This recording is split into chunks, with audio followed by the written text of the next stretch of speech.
오늘 하나님의 말씀은 마태복음 5장 7절에 있습니다. 7절 한 절을 우리 다 같이 한 목소리로 봉독하겠습니다. 긍휼히 여기는 자는 복이 있나니 그들이 긍휼히 여김을 받을 것이며. 아멘. 긍휼이라고 하는 것은 비천한 사람을 동정하고 구제하려는 자유롭고 경건한 마음을 지닌 모든 사랑의 행위입니다. 한마디로 여기면 불쌍히 여기는 것입니다. 이는 범죄자나 고난당하는 자에 대한 우리 하나님의 사랑의 표현입니다. 긍휼이라고 하는 것은 불행한 자에게 대한 동정심만을 뜻하는 것이 아니라 함께 괴로워하는 마음입니다. 은혜가 죄 가운데 있는 사람에게 베푸시는 하나님의 사랑이라고 한다면, 긍휼은 죄의 결과로 비참한 상태에 있는 사람에 대한 하나님의 사랑입니다. 그러므로 우리는 긍휼의 하나님을 믿습니다. 하나님께서 긍휼을 거두시면 살아남을 자가 하나도 없습니다. 모든 사람들은 다 실수가 있고 약점이 있고 죄가 있습니다. 그래서 하나님으로부터 긍휼하심을 받지 못한다고 한다면 우리는 심판당할 수밖에 없을 것이요, 저주와 멸망 속에 처할 수밖에 없을 것입니다. 사랑은 그 대상에 따라 다르게 표현됩니다. 우리보다 높은 사람에게는 존경을 겸하여 나타납니다. 우리와 같은 위치에 있는 사람에게는 사랑과 친절과 우정으로 나타납니다. 그러나 우리보다 불행한 사람에 있는 사람에게는 긍휼이라고 말합니다. 그래서 하나님이 인간을 사랑하는 마음은 긍휼의 마음입니다. 이 세상은 하나님의 긍휼을 받아야 할 세상입니다. 냉정히 생각하면 인간은 불쌍한 존재입니다. 죄가 많고 실수가 많은 존재입니다. 태어날 때부터 원죄를 타고난 죄인들입니다. 그런 점에서 하나님의 진노의 자식들입니다. 그러므로 하나님의 긍휼을 떠나서는 잠시도 살아갈 수 없습니다. 히브리서 4장 16절에 보면, 그러므로 우리가 긍휼하심을 받고 때를 따라 돕는 은혜를 얻기 위하여 은혜의 보좌 앞에 담대히 나아갈 것이니라 말씀했습니다. 우리가 은혜의 보좌 앞에 담대히 나아가서 예배하는 것은 날마다 그때마다 하나님의 긍휼하심을 받고 때를 따라 돕는 하나님의 은혜를 누리기 위해서입니다. 우리의 하나님은 용서의 하나님이십니다. 불쌍히 여기시는 하나님이십니다. 아버지가 자식을 불쌍히 여김같이 여호와께서 자기를 경외하는 자를 불쌍히 여기시나니 이는 그가 우리의 체질을 아시며 우리가 단지 먼지뿐임을 기억하심이로다. 시편 103편에서는 말씀해 주시고 있습니다. 그러므로 우리들은 하나님의 긍휼하심을 알고 그 보좌 앞에 나아가야 합니다. 이것이 사는 길이요 은혜 받는 길인 줄로 믿습니다. 우리가 이 세상에서 살아가는 동안 무엇인가 털어놓을 사람이 있고 의지하고 싶은 사람이 있고 그 앞에 나아가면 어떤 말도 다 할 수 있는 사람이 있다고 하는 것은 참으로 복된 일입니다. 우리에게 있어서는 하나님이 바로 그분이십니다. 성령님이 바로 그분이십니다. 성령님께서는 우리의 허물과 실수를 아시고 우리를 품으시고 그럼에도 불구하고 우리를 사랑하시는 분입니다. 그래서 에베소서 2장 4절 5절에 있는 말씀에 보면, 긍휼이 풍성하신 하나님이 우리를 사랑하신 그 큰 사랑을 인하여 허물로 죽은 우리를 그리스도와 함께 살리셨고 너희가 은혜로 구원을 얻은 것이라 그랬습니다. 그러므로 우리는 하나님의 긍휼로 구원을 얻었기 때문에 긍휼의 마음을 품고 서로 긍휼히 여기며 살아가야 할 것입니다. 예수님의 마음은 긍휼의 마음이었습니다. 그래서 예수님께서는 수고하고 무거운 짐진 자들아 다 내게로 오라, 내가 너희로 쉬게 하리라고 말씀하셨습니다. 우리가 인생을 살아가면서 수고하고 짐진 것들을 많이 지고 살아가고 있기 때문에, 걱정과 근심이 많은 세상 가운데서 살아가고 있기 때문에 내가 너희를 편히 쉬게 하리라고 예수님께서는 우리를 긍휼히 여기시며 말씀하셨습니다. 예수님께서 말구유에 태어나신 것은 어려운 사람들과 함께 하시려는 삶의 시작이었습니다. 예수님은 목자 없는 양처럼 유리방황하는 백성을 불쌍히 여기셨습니다. 가난하고 병들고 천대받는 자들을 위해 눈물을 흘리셨습니다. 예수님의 긍휼은 십자가에서 극치를 이루었습니다. 이사야 선지자의 예언대로 그는 실로 우리의 질고를 지고 슬픔을 당하였거늘 우리는 그가 징벌을 받아서 고난을 당한다고 생각했습니다. 그가 찔림은 우리의 허물을 인하며 그가 상함은 우리의 죄악 때문이었습니다. 그가 징계를 받음으로 우리가 평화를 누리고 그가 채찍에 맞음으로 우리가 나음을 입었습니다. 예수님은 십자가에서 우리를 긍휼히 여기시며 아버지여 저들은 알지 못하오니 저희들의 죄를 사하여 주옵소서 하나님께 기도하셨습니다. 예수님은 이 세상에 살아가시면서 항상 이런 긍휼의 마음을 품고 살아가셨습니다. 예수님께서 벳세다 광야에서 말씀을 전하신 후에 배고픈 사람들에게 보리떡 5개와 물고기 2마리를 가지고 축사하셔서 그들에게 나누어 먹게 하셨습니다. 5,000명이 넘는 큰 무리를 먹이는 기적을 나타내셨습니다. 예수님께서 여러 곳을 돌아다니셔서 병든 자들을 고치셨습니다. 그들의 병을 고쳐주신 것은 어떤 기적을 나타내서 그 이름을 날리시려는 것이 아니었습니다. 불쌍히 여기셨기 때문입니다. 문둥병자, 귀신 들린 자, 혈루증 들린 자, 소경, 절뚝발이 등 모든 병자들을 보시며 그들을 긍휼히 여기시고 그들의 병을 고쳐주셨습니다. 예수님은 하나님의 긍휼의 성품을 지니신 분입니다.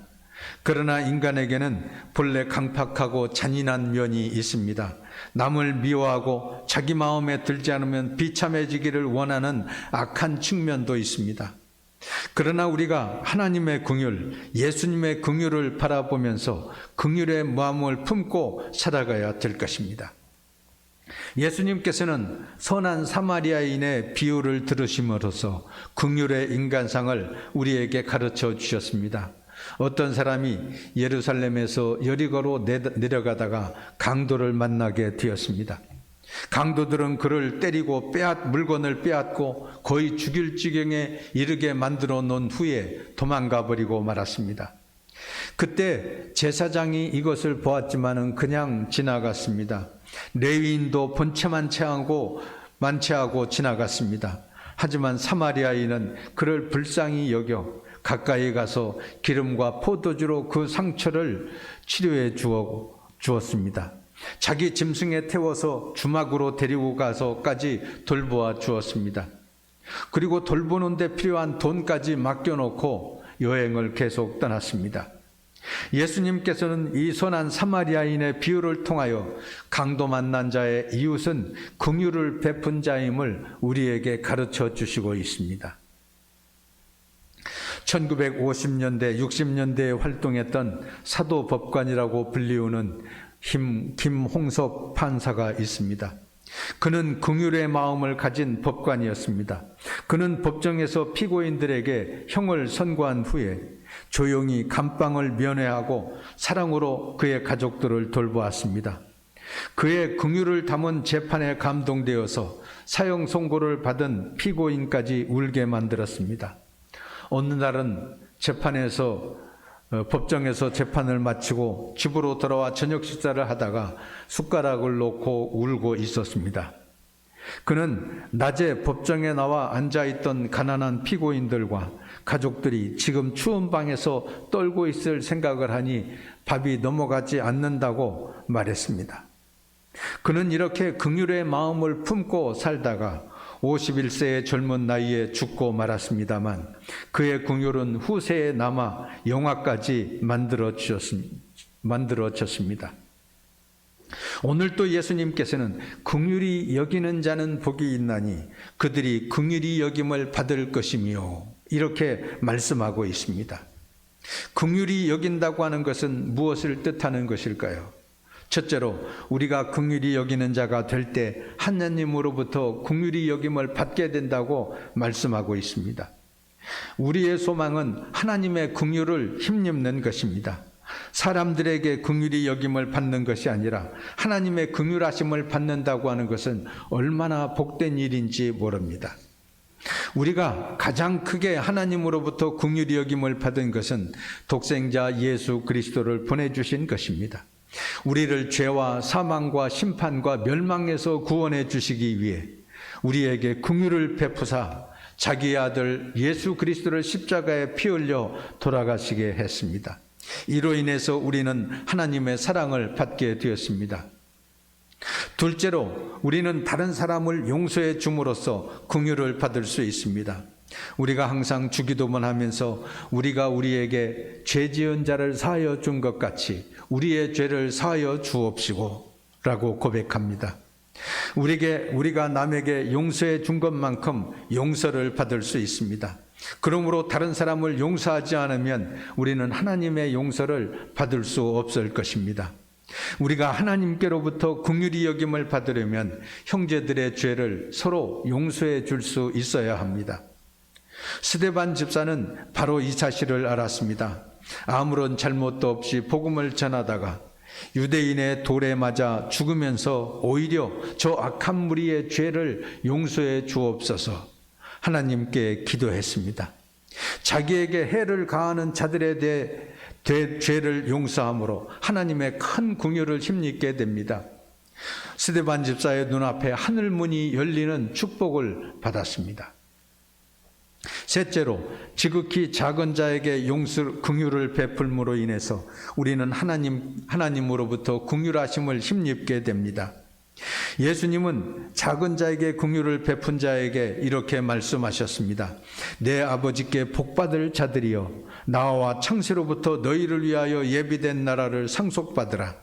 내가 줄일 때에 너희가 먹을 것을 주었고 목마를 때 마시게 하였고 나그네 되었을 때 영접하였고 헐벗었을 때 옷을 입혔고 병들었을 때에 돌봤고 옥에 갇혔을 때에 와서 보았느니라.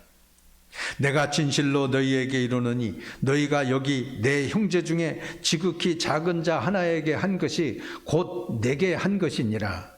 그러면서 내 아버지께 복받을 자들이란 바로 이런 사람이라고 말씀하셨습니다. 예전 기독교 방송에 새롭게 하소서 프로에서 보았습니다.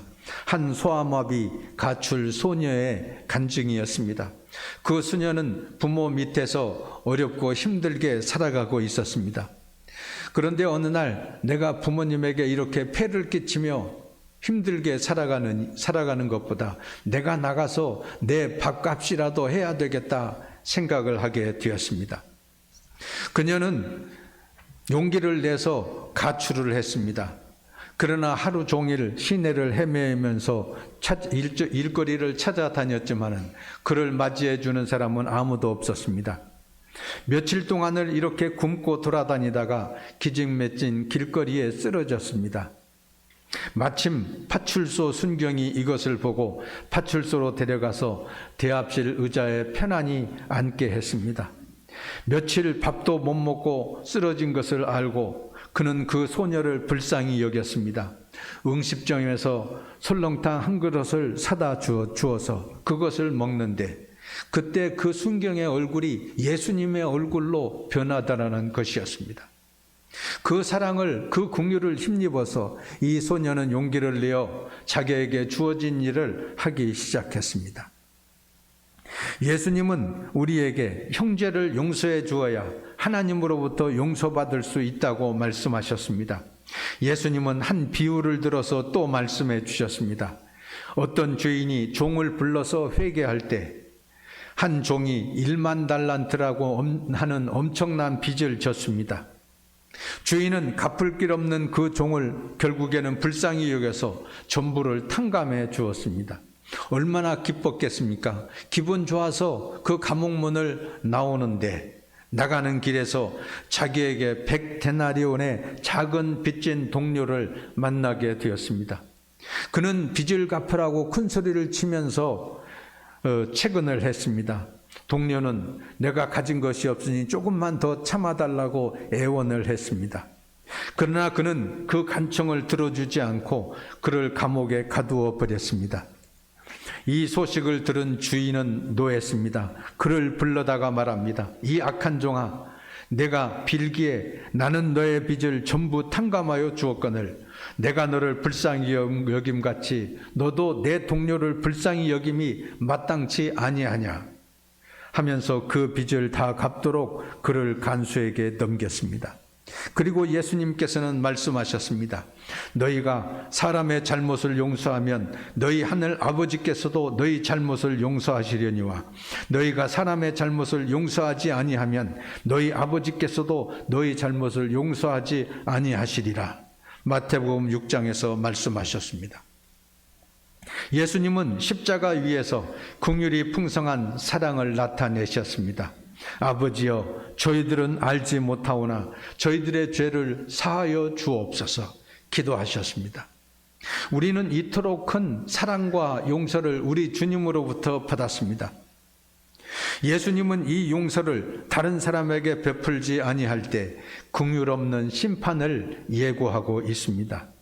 긍휼히 여기지 않는 자에게는 긍휼 없는 심판이 있으리라고 말씀하셨습니다. 긍휼 없는 심판은 무서운 진노요 멸망입니다. 야고보서 2장 13절은 말씀하고 있습니다. 긍휼을 행하지 아니하는 자에게는 긍휼 없는 심판이 있으리라. 긍휼은 심판을 이기고 자랑하느니라 그랬습니다.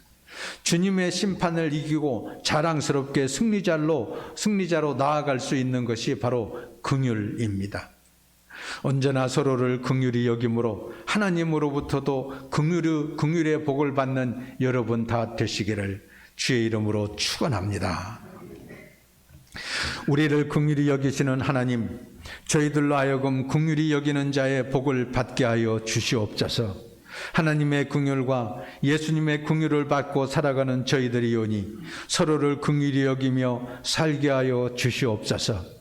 특별히 지극히 작은 자에게 긍휼을 베품으로써 하나님의 긍휼을 누릴 수 있게 하여 주시옵소서.